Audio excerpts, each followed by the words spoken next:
هو الموضوع غريب، يعني هو الموضوع حرفيا غريب، او اللي انا هقوله لكم دلوقتي غريب شويه. معرفش ازاي حصلت، او معرفش ازاي انا رايح فرنسا دلوقتي وحرفيا رايح يوم واحد.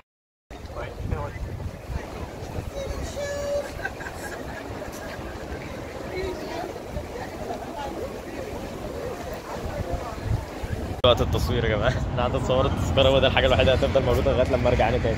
هرجع لوحدي يا جماعه، انا لوحدي بس، واصور لكم.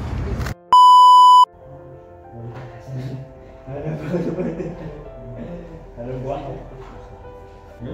لا انا بواحده والتانيه احضرها.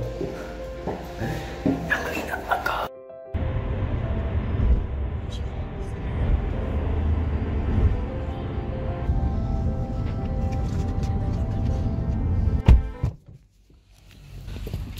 واه، اخيرا وصلنا ريست في نص الطريق. عدينا من الطريق بتاع 4 ساعات، فاضل لنا زيهم 5، فاضل لنا 5 ساعات في الطريق. وصلنا ريست كده في النص، نشرب قهوة ونخش الحمام ونشوف الدنيا وبس، بعد كده نكمل. حرفيا هموت وانام تاني، انا ميت نوم، بقالي 3 ايام ما نمتش، لكن كل ده عشانكم. جماعة انا رايح فرنسا 24 ساعة، اروح اقضي اليوم، هرجع بكره، هرجع بعد بكره طيران عشان شغال بعد بكره. معرفش ازاي بقولها لكم، لكن ده اللي بيحصل فعلا.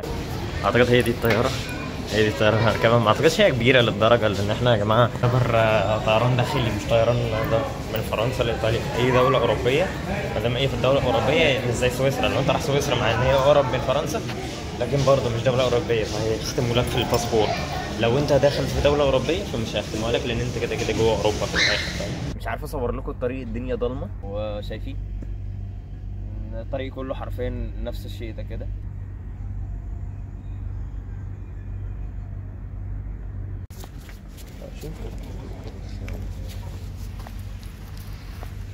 الوحيدة اللي لقيناها فاتحة أخيرا، نخش نشرب قهوة، نشوف ايه اللي موجود جوه نجيب. ده مكان فاضي، افتكرناه مفتوح، مكان فاضي أصلا مقفلينه ولا ايه، بس كان في ناس جوه لسه دلوقتي، معرفش ازاي، مع انه في عربيات كتير أصلا. بقى لا، باب مفتوح، باب. تاخد سيرفيس هنا. سيرفيس المكنه دي اللي شغال، عشان البر مقفول، البر مقفول من كل حته، حتى من هناك البابين عاملين سيرفيس. لو انت تشتري حاجه من المكانات دي، حتى عاملين 5 ولا حاجه، فاهم. الحمام، فالحمام هو اللي شغال بس، هو مش فاهم حاجه، كله فرنساوي. 2 كيلو قهوه والله العظيم بتاعت البيبسي اللي في المحلات. شوف مش عارف جاهزه كده دلوقتي ولا مش جاهزه. جهزت، استنى. سخنه. يا ساتر يا رب، يا ساتر. اصلا كده مداري نسيت اسال طعمها قوي قوي، يا ساتر على دي قهوه يا جدعان، على ده.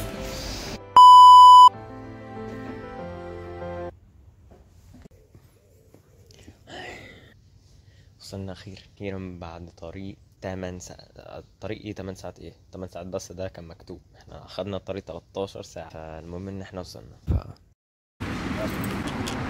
يا جماعه المكان ده قصر الملك لوي سيز، مكتوب اصلا في المتحف بتاعه هنا، هو اللي قاعد فوق الحصان ده، عاملين له متحف وده الملك. كل ده يا جماعه اللي فوق اللي انتوا شايفينه ده، كل ده معمول بالذهب.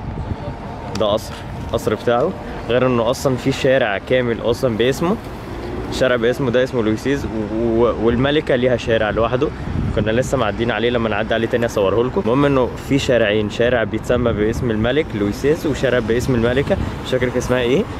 وده القصر بتاعه. القصر بتاعه عامل الليله دي كلها، عامل من ورا خالص، بيبدا من هنا كده لغايه ورا خالص، بعد كده لغايه هنا، فاهم. الابواب بتاعته كلها، والابواب بتاعته كلها معموله من الذهب، حتى اللي فوق ده خالص. كل ده ليه علاقه بالقصر يا جماعه. كميه بقى السياح اللي بتيجي اصلا، فكره ان هو عشان يجوا يشوفوا القصر ده، انا من غير ما اقول لكم قد ايه، حرفيا كميه ناس كتيره جدا. شايفين الاتوبيسات هناك اصلا، شايفين الاتوبيسات هناك، كل دي اتوبيسات سياح بيجوا يتصوروا عند الملك. اعتقد نقدر نخش جوه كمان شويه، اخش لكم جوه، اصور لكم جوه الدنيا عامله ازاي. بتقطع تذكره وتخش جوه تشوف الدنيا ماشيه ازاي.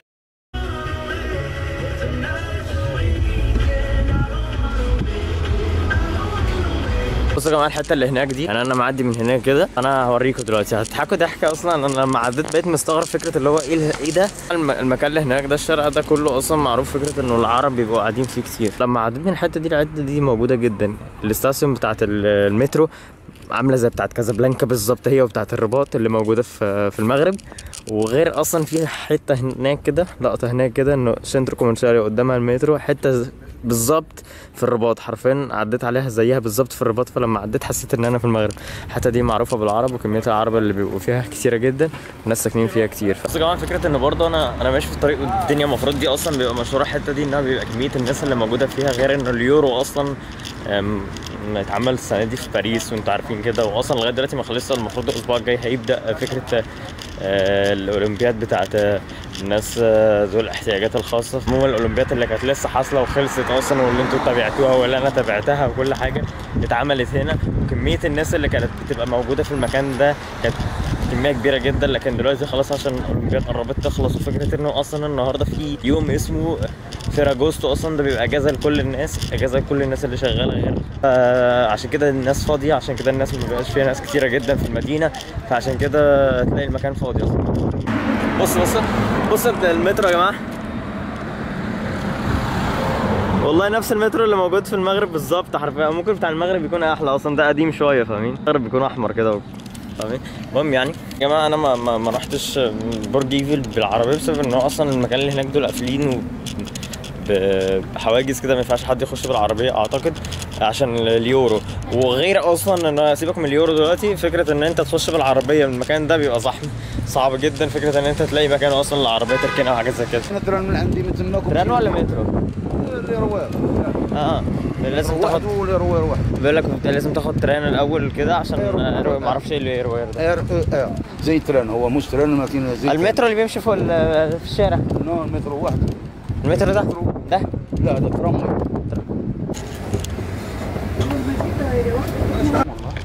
الهبل ده، استنى، ايه الصباع ده؟ هو ده الصباع اللي بيقول لك عليه يا جماعه ان هو مشهور هنا. ده صباع ده بصمه الايد ده يا جماعه. مكان هنا بيقول لك انه التمثال ده معروف، الناس بتيجي تتصور عنده. غريب قوي، شكله غريب قوي. عارفين هو ده يعني انا ده صباع والنبي شبهه. عارف ان الصباع قد ايه كبير؟ بص اهو ده صباع هنا يا جماعه، بصوا تفاصيله وشكله. يعني خلينا دلوقتي هنطلع ناخد المترو، ننزل من هنا اعتقد هناخد المترو. بعد كده لازم عرفت ان احنا لازم ناخد المترو عشان نطلع برج ايفل عشان بعيد عن هنا شويه. بصوا يا جماعه المبنى ده عامل ازاي. ده يعني معمول عشان كانه ارت كده، معمول كانه مرسوم فاهمين، اللي هو قوس وجوه بقى الحاجات زي كده. وده فيه اصلا الناس تبقى جوه، والمبنى ده معمول على شكل قوس كده، وجوه بقى تقدر تطلع وبتاع. بصوا يا جماعه عامل ازاي. ده اللي انا وريتهم المبنى اهو مفتوح من جوه. اصلا في قوس بتيجي الناس تصور هنا على السلم ده. اصلا هناك المرسومين، بص مرسومين هناك يا جماعه. بصوا باريس 2024 مرسوم عليه. واصلا المكان ده بيبقى زحمه لما كان فيه اولمبياد وحاجات. لسه اصلا اولمبياد ما خلصتش. بصوا اصلا باريس موجود برضو، باريس 24 الاولمبياد موجوده في كل حته حرفيا، غير الزحمه اللي موجوده اصلا هنا. كانت المساحه دي مشهوره جدا من كميه الناس اللي بتبقى موجوده هنا اصلا فاهمين. بصوا طبعا هو ده اللي انا بقول لكم عليه، ان احنا لازم نركبه حاجه مش مترو ولا بتاع التاني ده اللي هو ترين. هو حاجه كده تاني كده موجود في فرنسا، ان انت بتركبه عشان توصل لاماكن زي باريس، زي برج ايفل وحاجات زي كده. ننزل له من تحت كده عامل زي المترو عموما في الاخر يعني فاهمين.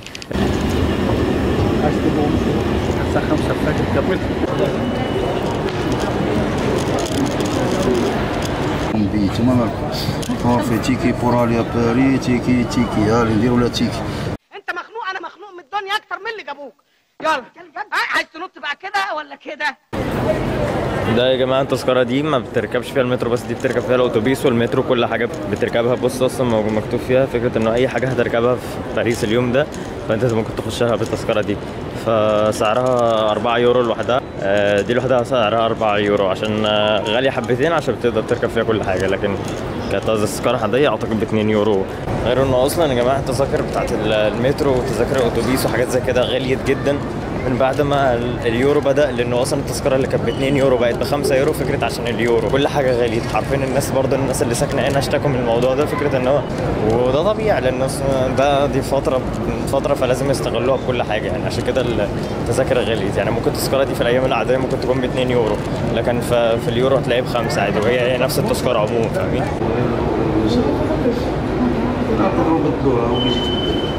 ما هو ده المترو اللي بقول لكم عليه. هو ده يعتبر مترو صعب ماشي في وسط الناس، موجود في مصر برضه. شايفين الاولمبياد موجوده في كل حته يا جماعه يعني. بصوا معموله في كل حته حرفيا. باريس كامل مكتوب فيها اليورو 24. اللي عاملين عليهم باللزق ده قافلينهم لانه عشان عاملين فيه اماكن بتاعت اليورو وحاجات زي كده وملاعب، فما ينفعش في محطات هنا كلها قافله فقفلوها. ودلوقتي احنا محتاجين ننزل محطه قبل المحطه بتاعتنا ونقعد نتمشى فيها كده. فاهمين؟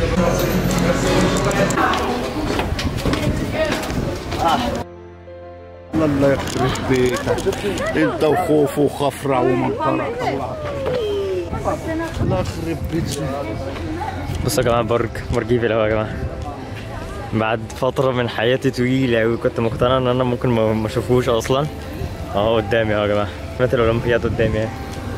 انا نلف له اللفه دلوقتي عشان نشوفه بشكل اصفى شويه. فاهمين؟ المكان اللي كنا فيه الاولاني كنا هناك خالص لما صورت لكم بعيد قوي. دلوقتي هو هنا. شكله غريب بالنسبه لي يا جماعه، فكره ان انا شفته بعد الفتره دي كلها. مرحبا بكم في باريس. ايوه بصوا يا جماعه، بصوا يا جماعه، ده متحف اعتقد يا جماعه. هو ده ايه ده؟ موزيوم صح؟ ده متحف يا جماعه اهو. وراه على طول هو برج ايفل. الناس بتقف هناك كده تصور قدامه. هو قدام يا جماعه دلوقتي اصلا. بصوا كميه الزحمه اللي موجوده اصلا. الناس بتصور جوه غير الناس اللي جوه خالص.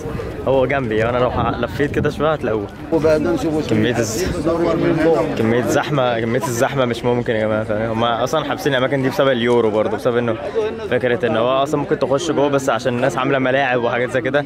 اوريهولكم لما اطلع هنا. اصلا بسبب باريس الاولمبياد وحاجات زي كده فقافلين في كل حته دلوقتي حرفيا. تفتيش اصلا السكيورتي بس اهو يا جماعه. ده تفتيش في تفتيش وبتاع. 1 2 3 برج ايفل. بعد فتره طويله قوي من حياتي فكره ان انا ما كنتش اقتنع ان انا اشوفه. اديني شفته يا جماعه. ان انت تشوفه في الحقيقه غير خالص ان انت تشوفه في الصور يا جماعه. بجد احساس تاني خالص.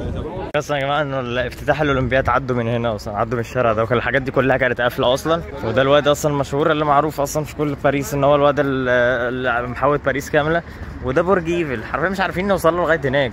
بص الزحمه اللي هناك دي يا جماعه. الزحمه اللي هناك خالص دي، كميه الناس الزحمه معرفش وصلوا ازاي، لكن دول سياح في اتوبيس سياح هناك اهو وبيوصلوا لغايه هناك. بص الناس اللي هناك دي وصلوا ازاي متوع. ده يعني اقرب نقطه حاولت اوصل لها، غير ان انا هحاول تاني. انا الجسر اللي هو مشهور اصلا، الجسر ده بيبقى بيفصل من الحته دي اللي اصلا المكان بتاع الشترا وبيوصلك لغايه البرج ده. في جسر زيه هناك اصلا الناس بتعدي عليه في الايام العاديه. سيبك من اليورو، سيبكم من اليورو. الايام العاديه الجسر ده بيبقى مشهور اصلا. اي صوره تطلع لك هيطلع لك الجسر ده، هيطلع لك برج ايفل. فاهمين؟ لكن مقفول عشان قافلين من كل حته بسبب اليورو حاجه زي كده. فاحنا طلعنا من ده وهنحاول نخش من الناحيه دي. لكن هو ده البرج اصلا شكله جامد جدا.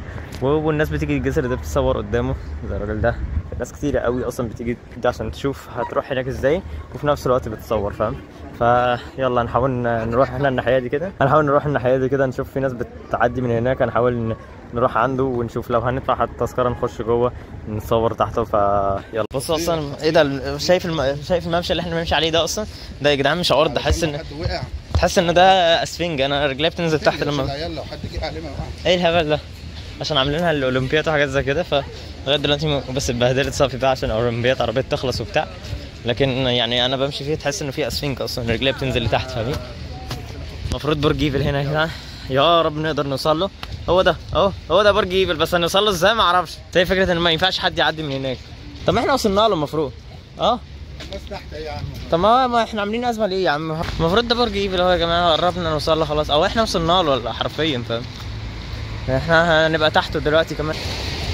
بقينا تحته ما استسلمناش. لو كنا زماننا روحنا دلوقتي. ده في حاجات فرعونيه هنا كمان. ايه ده؟ في حاجات؟ لا دي حاجات تمام. بص المتحف ده. المهم احنا خلينا نروح باريس، نروح قصدي برج ايفل نبقى تحته الاول، بعد كده نشوف الباقي هنا. برج ايفل اهو، ده اقرب نقطه احنا هنوصل له اصلا هناك. هنخش جوه دلوقتي، هنبقى جنبها. بس بص المنظر من هنا عامل ازاي. هي دي بسم الله ما شاء الله تبارك الرحمن. يا ولا ولا ولا ولا ولا. خلينا دلوقتي نطلع دلوقتي نشوف برج ايفل وبتاع. يلا بينا. هنعدي دلوقتي الناحيه الثانيه ونشوف برج ايفل عامل ازاي من اقرب نقطه ليه، من اقرب نقطه انا اقدر اوصل له فيها. طبعا المكان هنا مقفول اصلا، ده شارع مردود. المفروض في الايام العاديه انه الشارع ده بيعدي عليه عربيات عادي جنب برج ايفل وبتاع، والناس بتعدي عادي لانه اصلا شارع طبيعي الناس بتروح فيه الشغل وبتاع. لكن قافلينه بسبب اليورو، بقى قافلينه من هنا وقافلينه من هنا ومحدش بيعدي من هنا. واحنا عند برج ايفل لو ما استسلمناش وصلنا لغايه عنده. انت فين؟ صح. انا مش متخيل بجد، انا قربت له خلاص اهو هو هنا. المكان اللي قافلينه يا جماعه من فوق كده كده.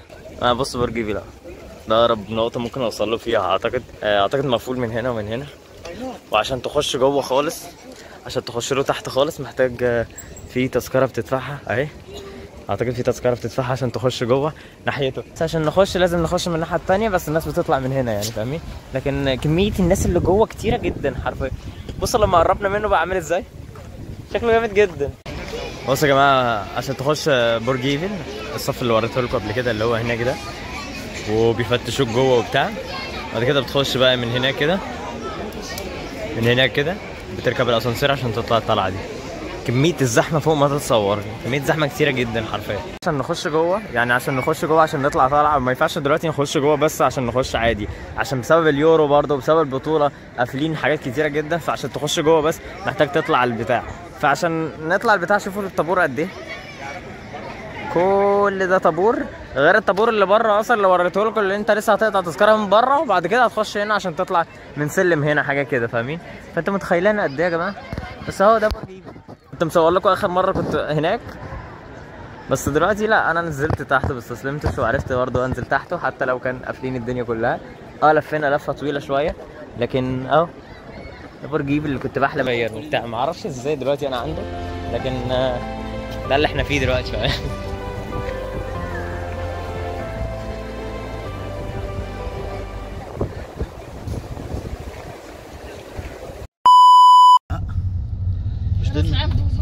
شفت المسله بتاعتنا هناك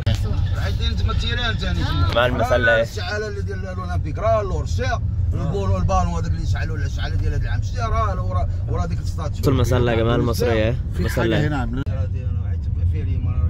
كره سفلى وهادشي هادي تحسكم دابا مع فيري راه بقى غادي يسفلي وهادشي كامل مع عندنا الخدمه اللي فاكر انا برضه ده لا احساس حصل لي بتاع امبارح لو انا هو بادئ الوقت.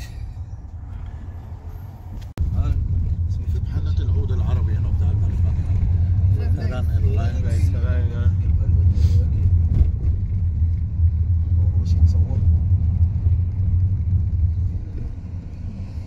اول الشيء ليفيز لاكوست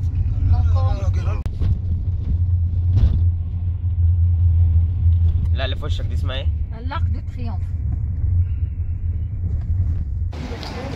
الشارع شانزليزيه هو ده شارع شانزليزيه. هو من اوله لاخره الطريق اللي احنا مشينا فيه وصورت لكم هو ده كامل. وده القوس النجاح، مش عارف ايه بالفرنساوي بيسموه قوس النجاح بسبب انه معمول على شكل قوس. وفي نفس الوقت الناس في الحروب بتاعت زمان كانوا بيجوا هنا بصوا حتى التماثيل كلها كانت بالاقواس وحاجات زي كده البوك. انا جيت هنا المفروض ان انا مسافر كمان شويه، بس جيت هنا عشان لازم اتصور في المكان ده الاول وبعد كده اتكل على الله. هو ده كنا في اخر الشارع ده من بعيد قوي هناك خالص كده، هو ده المكان اللي كنا فيه. دلوقتي احنا جينا الناحيه دي وده بيتسمى شارع الشانزليزيه فاهمين. ان هو كل البراندات العالميه وكل المحلات العالميه في الشارع ده، والناس بتيجي المشاهير بتيجي تشتري من هنا وكل حاجه، غير اصلا محلات باريس سان جيرمان اللي بتيجي تشتري من كوره والحاجات. هنا في محلات من هنا باريس سان جيرمان، غير انه الاستاد بتاع باريس سان جيرمان بعيد عن هنا بتاع 10 دقايق حاجه كده. فانا مسافر كمان ساعه بالظبط، عندي طياره كمان ساعه ونص حرفيا فاهمين. وقلت ما ينفعش اسيب فرنسا غير لما اجي شارع شانزليزيه، لانه ما فيش حد اصلا بيجي فرنسا من غير ما يجي الشارع ده، وده يبقى هبل. عامل زي ما انت تيجي مصر بس ما جيتش الاهرامات، اللي هو حاجه كده غريبه شويه. ده بص الاتوبيس ده الناس بتركبه عشان تشوف فوق وتحت. المهم يعني اخيرا فكرنا الطريق شويه عشان اوريكم. سواء ده شارع كبير جدا نضيف جدا، كميه السياح اللي بتيجي عشان تتصور هنا كتيره جدا، غير الاتوبيسات اهو، اتوبيسات السياحه عشان تيجي تصور مع المكان ده كتيره جدا حرفيا. الناس بتيجي في نص الشارع ده شايفينه، غير الطابور اصلا اللي هناك ده الناس بتيجي تصور عنده عشان يجوا متصورين في نص البتاعه دي، فاهمين؟ يعني الناس بتقف هنا كده في النص عشان يجي يتصوروا في نفس المكان ده، فاللي هو شكله جامد جدا. انا في نص طريق شانزليزيه دلوقتي يا جماعه، قربنا عنده اهو، يعني احنا مقربين عنده جامد دلوقتي كاننا داخلين، وفي ناس بتاخد الصف يا جماعه عشان تتصور مع حجره جوه بتاعه الشعله بتاعه الاولمبياد، تبقى جوه المكان ده. فانا الشعله دي يعني العسكري المجهول يعني جندي مجهول. بص الشعله دي معموله يا جدعان عشان un soldat français mort pour la patrie 1914 1914. بس هو مكتوب ايه هنا؟ مكتوب هنا يا سيدي قبر عسكري فرنسي مات في 1918 1914 لا الحرب تاع 1914 و 1918 مجهول يعني ما عندوش عشان كده يعني العسكري، فيه عسكري يا جدعان مات في الحرب دي ومش عارفين اسمه، فعملوا بقى في ناس عساكر مكتوبه اساميهم جوه اهي، فعشان العسكري ده مش مكتوب اسمه ومش عارفين اسمه، فكتبوا العسكري المجهول هنا، حاطين له الشعلة على التذكار ان هو العسكري ما يعرفوش اسمه وتذكار ليه، فعشان كده عملوا له الشعلة، فاهمين؟ فالشعلة دي مشهورة جدا برضو هنا، فالناس بتيجي تتصور عندها. يا جماعة بصوا يا جماعة المكان اللي هناك خالص ده اللي هو القوس ده المكان اللي كنا فيه امبارح، ووريتكم القوس ده من هناك خالص. المكان ده هو اللي كنا فيه امبارح، اللي مكتوب في باريس 2024 هو اللي هناك ده يا جماعه، شايفينه؟ بس يعني فاهمين؟ يعني انا المكان ده وريته لكم قبل كده من هناك خالص امبارح، والنهارده بوري لكم المكان اللي كنت فيه هناك. وده شارع شانزليزيه، شايفين يا جدعان العلامه الطويله اللي هناك دي، طالعه اللي هناك دي المسله يا جماعه المصريه، هي دي المسله المصريه يا جماعه، فاهمين؟ المسله المصريه اللي فرنسا واخداها هنا ومحطوطه في النص هي هناك. قافلين الحته اللي هناك دي بسبب اليورو، بسبب انه قافلين الحته دي، فعشان كده عاملين الشعله بتاعت اليورو هناك، فقافلين الحته اللي هناك خالص، ما عرفناش نخشها بس انا ما عنديش وقت، وفي نفس الوقت ان انا ما عرفتش اخش بسرعه يعني، فاهمين؟ فقلت اوريها لكم من هنا. الشارع اللي كنا فيه امبارح هناك ده شارع شانزليزيه، المسله المصريه هناك خالص يا جماعه، دي المسله المصريه، ووراها برج ايفل اللي كنا فيه امبارح. انتوا متخيلين اصلا انا في مكان حرفيا كنت بشوفه من زمان، كنت بشوفه مش متخيله اصلا ان انا فيه، غير المكان ده اصلا القوس ده انا مش عارف ولا كنت متخيل ان انا اقدر اجيله في يوم من الايام، او فكره ان انا اشوفه قدامي، وفعلا كبير وفعلا يستحق ان انت تيجي حتى لو كان السياح، كميه السياح اللي موجوده هنا كتيره جدا حرفيا. واصلا ان انا ما كنتش مقتنع انه الشارع واحد بس، حرفيا شارع واحد. المسله المصريه هنا، القوس هنا، الفريم اللي هناك، كل ده في شارع واحد حرفيا، كل ده شارع طويل، كل ده ماسك في بعضه. يعني كنت متخيل انه كل حته في كل مكان بعيد عن التاني، طلع كل حاجه ممكن تشوفها على بعضها، وشكل الموضوع جامد جدا حرفيا، فاهم؟ ما انا قاعد اوريكم في حاجه غريبه، بس برج ايفل اهو ده برج ايفل يا جماعه، يعني انا ما قاعد اوريكم ان برج ايفل هناك، لا وغلط، انا طلعت غلطان يا جماعه، لا انا اسف، ده برج ايفل ده برج ايفل. دي المسله والقوس اللي مشهوره جدا في فرنسا باريس، ودي المسله المصريه يا جماعه، دي المسله المصريه فيها شايفين بتاعها اللي هناك خالص دي، هي دي المسله المصريه يا جماعه، انتوا متخيلين؟ فكل حاجه قريبه من بعض. غريب ان انا اشوف برج ايفل هنا. خلاص وصلنا المطار دلوقتي، فقدامي الطياره كمان حرفيا نص ساعه حاجه كده، فاهم؟ كتير. هطلع دلوقتي اعمل التشيك ان وبعد كده اتكل على الله، حرفيا هيبقى اعتقد طيران داخلي، لان كل اوروبا بيبقى طيران داخلي عموما، فهنشوف ساعه ونص اوصل ايطاليا.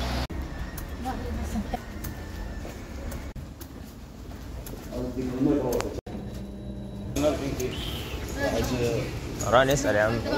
شوف دلوقتي المطار طلع كبير قوي، مطار كبير قوي يا جماعه، عشان اوصل بس الباب بتاعي، عشان اوصل الباب بتاعي بس محتاج حبه حلوين ده، بس اول ما تخرجنا بصوا قد ايه بقى، شايفين ايه كل الارقام دي؟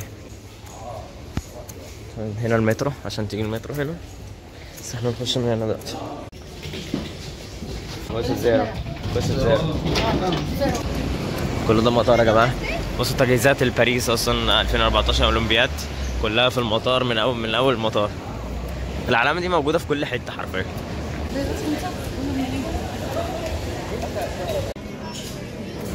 بس وصلنا دلوقتي للبوابه اللي هنعمل فيها اللي هي هناك دي.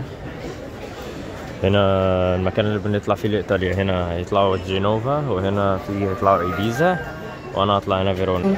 فيرونا اقرب منطقه ليا، فيرونا بعيد، محطه بعيده عن المدينه بتاعتي بمحطه واحده، يعني انا هنزل فيرونا حرفيا 10 دقايق وتلاقيني وصلت المدينه بتاعتي اصلا، فاهمين؟ فبس فمستنيين نعمل تشيكن وبعد كده هنطلع على البوابه.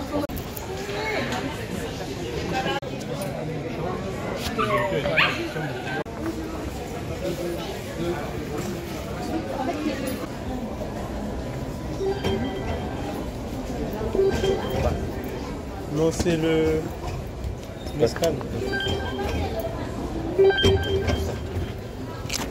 بصوا بقى عشان عملنا السكانر وخلاص من هنا في الجهاز ده، مش مع الناس دي كلها لان انا ما عنديش شنط، فاهمين؟ الناس اللي عندها كله، انا عندي شنطه ظهر بس اطلعها معايا الطياره، لكن الناس اللي معاها شنط بقى وبتاع هم اللي هيقفوا في الطابور ده كله. انا دلوقتي داخل على البوابات، هيفتشوا شنطه بسيطه، دخلت عند الشنط دي هيفتشوا شنطه بسيطه كده دلوقتي خش يفتشوا الشنطه وبتاع، يفتشوني انا وبس. اعتقد مفيش حاجه تاني. خلينا نفتش كده واكلمك.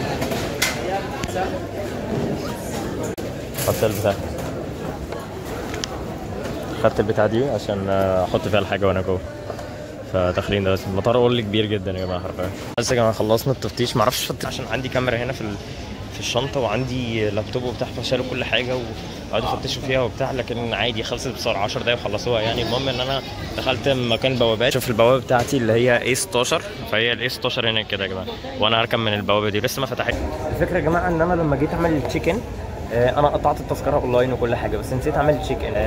قطعت التذكره وكل حاجه ودفعت ثمنها، كانت 90 يورو حاجات زي كده، فانا قلت خلاص هروح اعمل تشيكن قبل الطياره بساعه ومش حوار.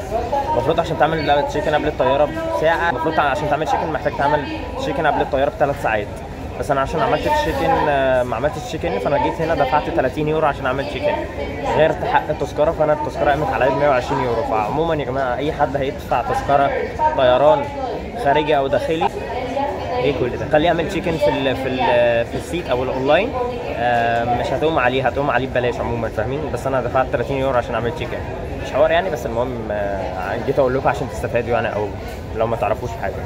انا عموما كاني دلوقتي مسافر طيران داخلي، ما ختموش على الباسبور ولا حاجه، هو شاف بس اسمي وحاجات زي كده، ما ختموش على الباسبور، ما فيش ختم الباسبور ولا حاجه، عشان مسافر في دوله اوروبيه لغايه دوله اوروبيه. لو مسافر بره يختموا، فاهمين؟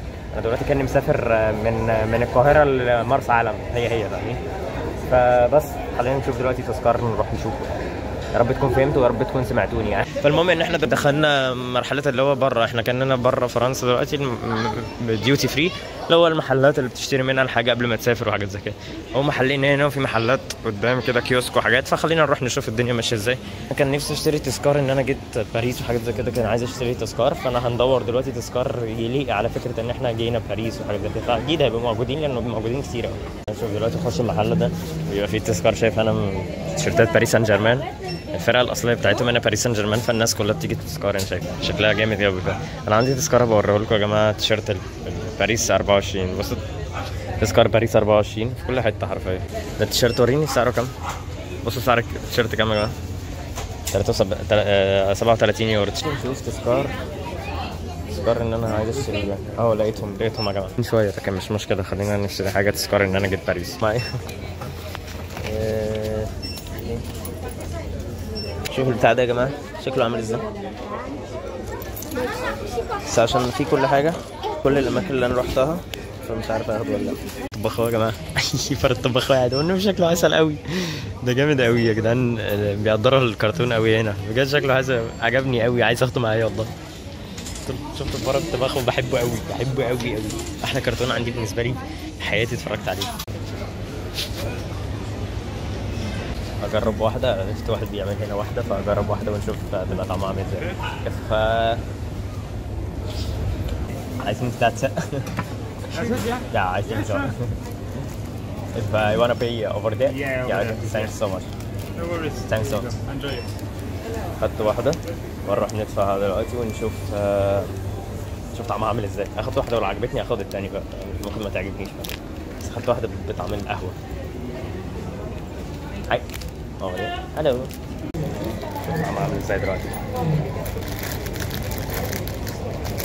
خفيفة أوي يا جماعة، أوي مش عارف أطلعها. يلا نشوفها، أنا بحب القهوة جدا فهنشوف طعمها. طعمها مش سعيدش أوي يا جماعة، طعمها عادي أوي. أو غريب كده، مش بسكوت، هو عجينة جوه، بتحس إن أنت بتقعد عجين عجوة، والله العظيم باكل عجوة. عايز تجربها بتاكل عجوة، أقسم بالله زيها بالظبط. فمش لازم تغلط على راسك عشان تاكل عجوة. 2 يورو ونص ليه؟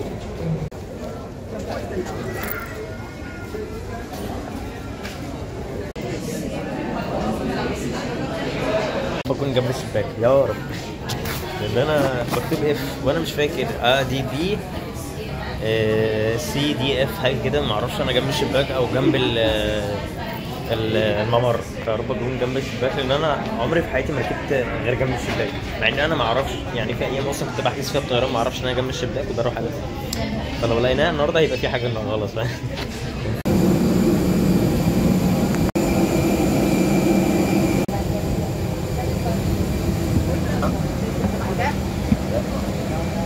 انا ايطالي دلوقتي.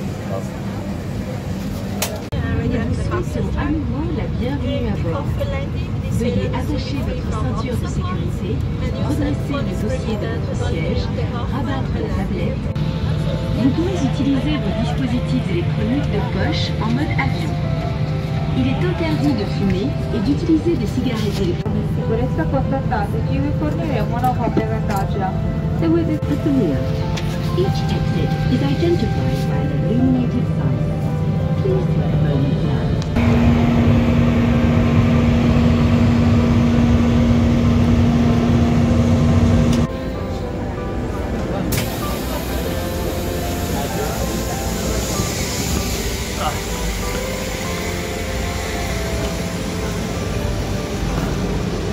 وصلنا. خليكم بقى نقابلكم في البيت لان انا عيان جدا حرفيا. وصلت المطار انا خارج على طول لان ما عنديش شنط ولا حاجه، مش هستنى حاجه فخارج على طول. هي الشنطه اللي في ظهري وبس يعني.